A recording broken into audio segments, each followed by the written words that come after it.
ഒരുപാട് കാര്യങ്ങൾ ഒരു 35 വയസ്സിന് ശേഷം കണ്ടുവരാറുണ്ട്. ചിലപ്പോൾ ഭയങ്കരമായിട്ടുള്ള ദേഷ്യമാവാം, ഉറക്കക്കുറവാവാം, അതുപോലുള്ള ശാരീരികമായിട്ടുള്ള ബുദ്ധിമുട്ടുകളാകാം. ഇത് ആർത്തവ വിരാമത്തിൻ്റെ ഒരു ലക്ഷണമാണോ എന്ന് നമുക്ക് എങ്ങനെ മനസ്സിലാക്കാം? യൂഷ്വലി ആർത്തവ വിരാമം എന്ന് പറയുന്നത് പലരും മനസ്സിലാക്കിയിട്ടുള്ളത് പൊടുന്നനെ സംഭവിക്കുന്ന ഒന്നാണ്. അപ്പോൾ ഒരു മാസം പീരീഡ് ആയിട്ടില്ലെങ്കിൽ 45 കഴിഞ്ഞൊരു സ്ത്രീ പറയുന്നത് എൻ്റെ ആർത്തവം നിലച്ചിട്ടുണ്ട് എന്നുള്ള രീതിയിലാണ് സംസാരിക്കാറ്. നമ്മൾ മനസ്സിലാക്കേണ്ട ഒരു ഒറ്റ കാര്യമുണ്ട് അതിൽ. ഇതൊരു പെരി മെനപ്പോസൽ ഏജ് അല്ലെങ്കിൽ പെരി മെനപ്പോസൽ ടൈം പീരീഡ് ഉണ്ട്. ഒരു വർഷമോ 2 വർഷമോ അല്ല, ചിലപ്പോൾ ഒരു 7 മുതൽ 8 വർഷം വരെ വരാവുന്ന ഒരു പീരീഡാണ്. ഈ പീരീഡിൽ നമുക്ക് ചേഞ്ചസ് തുടങ്ങും. അതായത് ഈ ചേഞ്ചസ് തുടങ്ങി, ഹോർമോൺ ഫ്ലക്ച്വേഷൻ തുടങ്ങി, ആ കാലയളവ് അത്രയും ആ സ്ത്രീക്ക് മാനസികമായിട്ടുള്ള ബുദ്ധിമുട്ടുകൾ ഉണ്ടാവാം, ശാരീരികമായിട്ടുള്ള ബുദ്ധിമുട്ടുകൾ ഉണ്ടാവാം, മെൻസസ് സംബന്ധമായിട്ടുള്ള പ്രയാസങ്ങൾ ഉണ്ടാവാം, ചില മാസങ്ങളിൽ ഹെവി ബ്ലീഡിങ് ഉണ്ടാവാം. ഈ സമയത്ത് തന്നെയാണ് ഇമോഷണൽ സ്ട്രെസ്സും വളരെയധികം കൂടി വരുന്നത് സ്ത്രീകളിൽ. അതോടൊപ്പം തന്നെ വെച്ചാൽ മെൻസസിൻ്റെ ചില ആളുകൾ ഇത് നേരത്തെ സ്റ്റോപ്പ് ചെയ്യാറുണ്ട്. അപ്പോൾ അതിൻ്റെ ഏർലി മെനോപോസൽ സിംറ്റംസ് ഉണ്ടാകും. ഒരു 35 ഒക്കെ കഴിഞ്ഞിട്ടുള്ള ലേഡീസിലാണെങ്കിൽ ഇത് കൂടുതൽ ചിലപ്പോൾ ഇങ്ങനെ മെൻസസിൽ ഇറഗുലാരിറ്റീസ് സ്റ്റാർട്ട് ചെയ്തിട്ടാവും വരെ ഉണ്ടാവുക.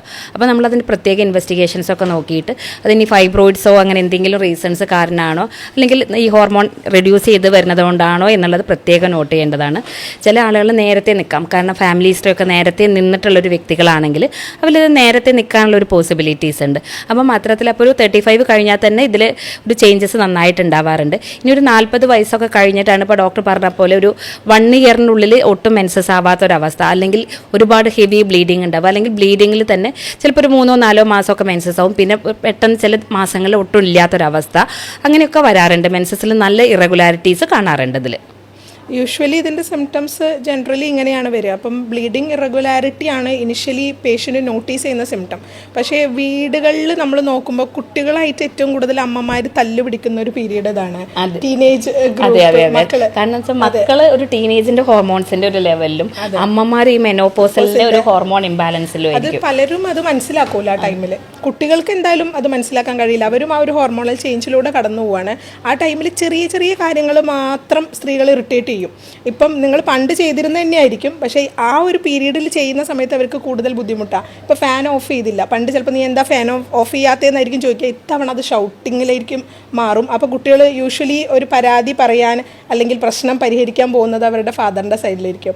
ഈ കുട്ടികളുടെ മുന്നിൽ വെച്ച് തന്നെ ഈ ഫാദർ അമ്മേനെ തിരുത്തും, അവർ കുട്ടികളല്ലേ, അത് ഇവരെ കൂടുതൽ ട്രിഗർ ചെയ്യുക. യൂഷ്വലി അത് അപ്പം മുന്നേ അങ്ങനെ ആയിരിക്കില്ല അവർ പ്രതികരിക്കുന്നത്. അപ്പോൾ ഈ ഒരു പിന്നെ നമ്മളിപ്പം ന്യൂസിലൊക്കെ കാണാറുണ്ട്, അല്ലെങ്കിൽ നമുക്ക് എത്രത്തോളം ന്യൂസ് എല്ലാം ശരിയാണെന്നറിയില്ല, മീൻ കഷ്ണം കിട്ടാത്തത് കൊണ്ട് ആത്മഹത്യ ചെയ്തു, ഇങ്ങനെയാണ് സ്റ്റോറി വരുന്നത്, കഥ വരുന്നത്. അപ്പം ഇത് ശരിക്കും പറഞ്ഞാൽ നമ്മളെ ക്ലിക്ക് ബെയ്റ്റ് ആണ്. നമ്മളത് റീഡ് ചെയ്യാൻ വേണ്ടിയിട്ടാണ് ആ ഒരു ടാഗ് വരുന്നത്. അത് കാണുമ്പോൾ നമ്മൾ റീഡ് ചെയ്യും, ഒരു മീൻ കഷ്ണം കിട്ടാത്തതിന് ഒരാൾ ആത്മഹത്യ ചെയ്തോ. പക്ഷേ മീൻ കഷ്ണത്തിൽ നിന്നല്ല പ്രശ്നം തുടങ്ങുന്നത് അവഗണനയാണ്. അതായത് കുറേ നാളായിട്ട് ഇവർ റെസ്പോൺസിബിളായിട്ട് ഇവരുടെ ഡ്യൂട്ടീസ് ചെയ്തുകൊണ്ടേയിരിക്കുന്നു.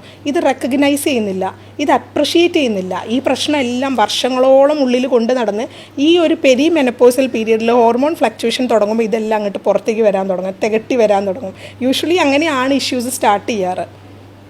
മെനോപോസൽ ഇഷ്യൂസ് ഉണ്ടാകുമ്പോൾ പ്രധാനമായിട്ട് ഡോക്ടർ പറഞ്ഞ പോലെ ഇമോഷണൽ ഡിസ്റ്റർബൻസ് നല്ല രീതിയിലുണ്ടാവും.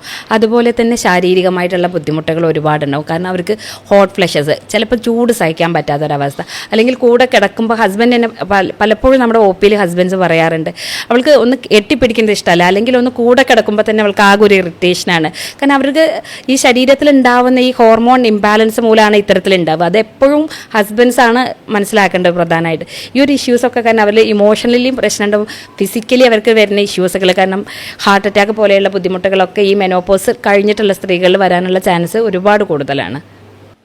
ഒരു ദിവസം ഒരു പേഷ്യൻ്റ് ഇവിടെ വന്നിട്ട് കരഞ്ഞു പറയണ്ടായി, അവർക്ക് അത്രയും ആഗ്രഹിച്ചിട്ടാണ് അവരുടെ മോൻ്റെ കല്യാണം നടന്നത്. പക്ഷേ ആ ഒരു സമയത്താണ് ഇവർക്ക് ഇത് വരുന്നത്, ഭയങ്കരമായിട്ട് ദേഷ്യം വരിക. അപ്പോൾ ഇങ്ങനെ ആകുമ്പോൾ അതൊരു കുടുംബത്തെ ബാധിക്കുന്നുള്ളൊരവസ്ഥയിലായപ്പോൾ ആ മരുമോളെ അവരെ വീട്ടിലേക്ക് പറഞ്ഞയച്ചിട്ടാണ് ഈ സ്ത്രീ ഇവിടെ കൺസൾട്ടേഷന് വരുന്നത്. ഭയങ്കര സങ്കടകരമായ ഒരു അവസ്ഥയാണ്.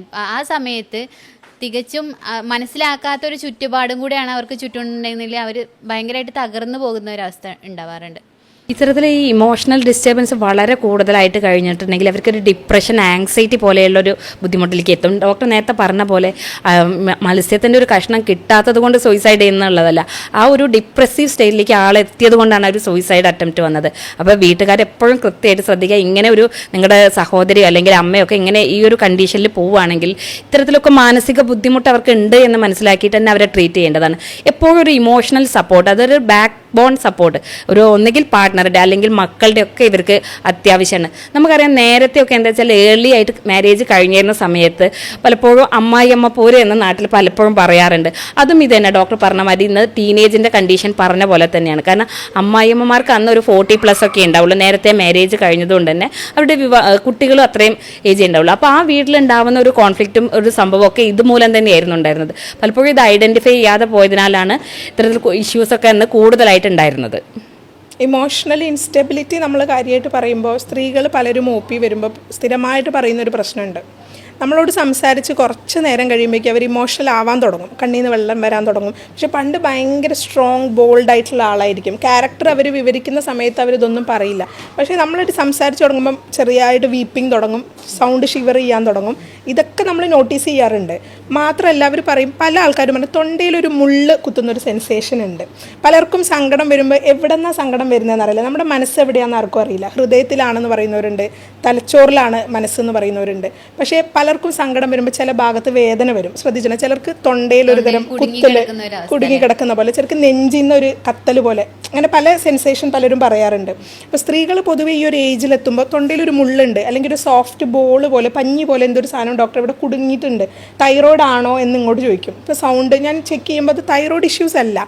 ഈ സംഭവം ശരിക്കും മെഡിക്കലി പ്രസൻ്റ് ആയിട്ടുള്ള ഒരു സംഭവമാണ്. കാരണം സ്ത്രീകൾക്ക് ഇമോഷൻ വരുന്ന സമയത്ത് കൂടുതലായിട്ട് ഇവിടെ എന്തോ ഉള്ള പോലെ തോന്നും, ഒബ്സ്ട്രക്ഷൻ വന്ന പോലെ ഫീൽ ചെയ്യും. അപ്പോൾ ഈ പീരീഡിൽ നമ്മൾ മെഡിസിൻസ് കൊടുത്ത് 1 മന്ത് കഴിയുമ്പോൾ കൂടുതൽ അവർക്ക് മെൻ്റൽ സപ്പോർട്ടാണ് കൊടുക്കാറ്.